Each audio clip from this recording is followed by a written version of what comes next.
Hello friends, मैं doctor Kiran Shete, orthopaedic surgeon, founder director, Spinology clinic Pune. आज मैं आप सबके साथ फ्लैट फीट इसके बारे में बात करूंगा। फ्लैट फीट यानी कि फुट में जो आर्च होती है यानी कि मेहराब होता है, उसमें जब कोई भी कमती आती है तो उसे फ्लैट फीट कहा जाता है। यानी कि नॉर्मल जो आर्चेस है उनमें चपटेपन आ जाना, और इसका इफेक्ट आइदर फुट पे या किसी और जॉइंट्स पे भी हो सकता है। नाउ फ्लैट फीट के साथ साथ हाई आर्चेस ये भी एक प्रॉब्लम हो सकती है, परंतु आज हम सिर्फ फ्लैट फीट के बारे में बात करेंगे। ये flat feet either complete flat feet हो सकता है या मे बी वेरियस डिग्रीज में कम ज्यादा भी हो सकता है। नाउ यूजुअली आप इसे देखा जाए तो बचपन में जब बच्चा पैदा होता है तो उसे फ्लैट फीट ही होता है।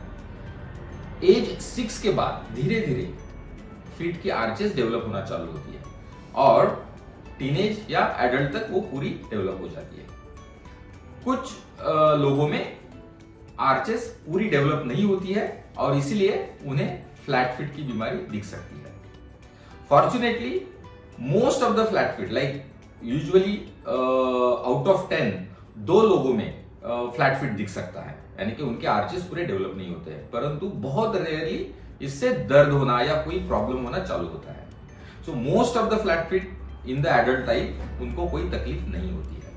फ्लैट फीट के मेन 4 टाइप्स हैं। एक तो कंजेनाइटल डिफॉर्मिटी की वजह से हो सकता है, दूसरा है फ्लेक्सिबल फ्लैट फीट, तीसरा है रिजिड फ्लैट फीट और फोर्थ है एडल्ट एक्वायर्ड या फॉलन आर्चेस फ्लैट फीट। इसमें पहला तो है जो कि एक कंजेनाइटल बर्थ डिफेक्ट या कोई बोन्स में वर्टिकल टैलस या कोई बोन डिफेक्ट हो, इसकी वजह से होता है और ये बचपन से ही दिखना चालू हो सकता है और फिर उसे ट्रीटमेंट की जरूरत पड़ सकती है, जिसमें कोई कास्टिंग या कोई डिफरेंट टाइप्स ऑफ ट्रीटमेंट्स आते हैं। दूसरा टाइप है फ्लेक्सिबल फ्लैट फीट। ये सबसे कॉमन टाइप है। यहाँ पे जब आदमी खड़ा रहता है तब वहां फ्लैट फीट दिखता है, परंतु जब वो वजन नहीं देता है फुट के ऊपर, बैठा रहता है या वजन नहीं देता है फुट के ऊपर, तब उसकी आर्चेस नॉर्मल दिखना चालू होती है। यानी कि जब भी वो अंडर लोड होती है या लोड या प्रेशर पे आती है तो फ्लैट फीट दिखता है फुट में, और जब भी वो लोड निकल जाता है जैसे कि वेट बेयरिंग का लोड है तब वो नॉर्मल दिखती है। तो ये फ्लेक्सिबल है। यूजुअली ये कंडीशन टीनेज में दिखती है और जैसे जैसे उम्र बढ़ती है तो ये प्रॉब्लम और भी बढ़ती जाती है।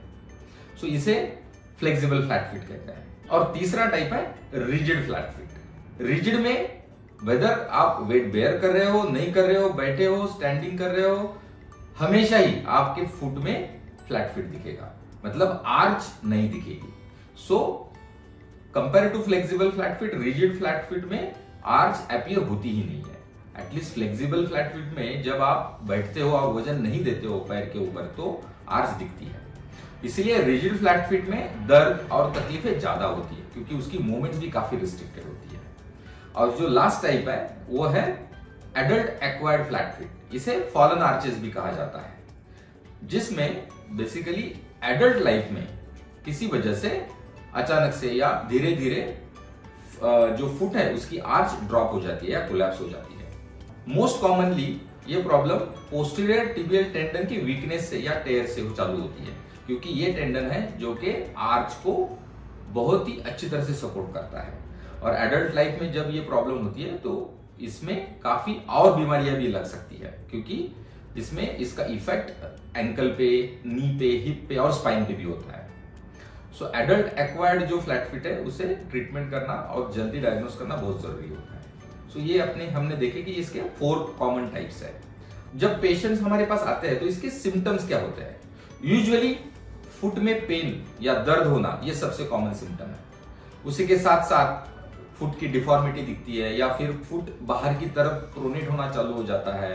देन दूसरी चीज है कि मसल क्रैम्प्स या मसल पेन या दर्द होना ये भी चालू होता है। देन फिजिकल एक्टिविटीज में प्रॉब्लम आना, जैसे दौड़ नहीं सकते या फिर कोई भी एक्टिविटी करने जाते हैं तो गिरने का डर होता है। जो गेट है, चलने का जो ढब है वो चेंज हो जाता है। कुछ पेशेंट्स में फ्लैट फीट यानी कि मैकेनिकल बायोमैकेनिकल जो एक एबनॉर्मलिटी तैयार हो जाती है उसकी वजह से एंकल या नी, हिप और स्पाइन इनमें भी दर्द होना चालू हो जाता है।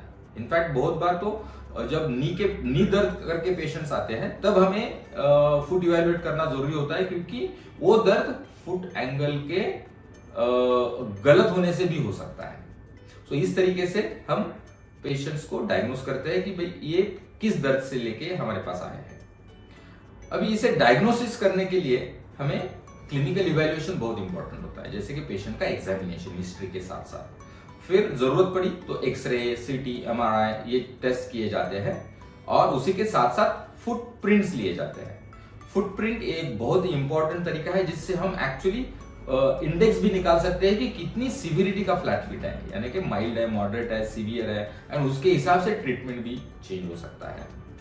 सो ट्रीटमेंट की तरफ चलते हैं। ट्रीटमेंट में ऑफकोर्स यदि बहुत ही ज्यादा दर्द है, एक्यूट पेन है, तो उन पेशेंट्स को नॉन स्टेरॉइडल एनसेड्स यानी कि एंटी इंफ्लेमेटरी मेडिकेशन देना जरूरी होता है। उसी के साथ साथ जरूरत पड़ी तो फिजिकल थेरेपी देते हैं। सबसे इंपॉर्टेंट इसमें जो ट्रीटमेंट है वो है कि ऑर्थोटिक सपोर्ट या इंसोल सपोर्ट। और ये जो इंसोल सपोर्ट है, जो ऑर्थोटिक सपोर्ट है, वो आइदर आप directly based on the understanding of the arch दे सकते हो, या सबसे बेहतरीन तरीका है कस्टमाइज इंसोल बना के दे सकते हैं, जिसमें फोम बोर्ड पे फुट का इम्प्रिंट लिया जाता है और उसके हिसाब से कस्टमाइज इंसोल बनाया जाता है, जो आपके शूज में या फुटवेयर में आप डाल सकते हो। कस्टमाइज इंसोल बहुत ही बढ़िया होता है, क्योंकि इससे फुट एंगल भी करेक्ट हो जाता है और नॉर्मल बायोमैकेनिक डेवलप होने के लिए हेल्प होती है।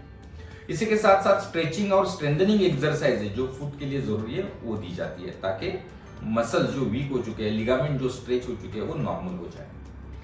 सो इस तरीके से मोस्ट ऑफ द पेशेंट्स इसी ट्रीटमेंट से पूरे ठीक हो जाते हैं। और जैसे मैंने कहा कि हर एक फ्लैट फीट पेशेंट को ट्रीटमेंट की जरूरत नहीं है। यदि आपको उसकी वजह से दर्द या कोई सिम्टम्स आ रहे हैं तो उसे ट्रीटमेंट की जरूरत पड़ती है। सो ये था एक फ्लैट फीट के बारे में छोटा सा वीडियो।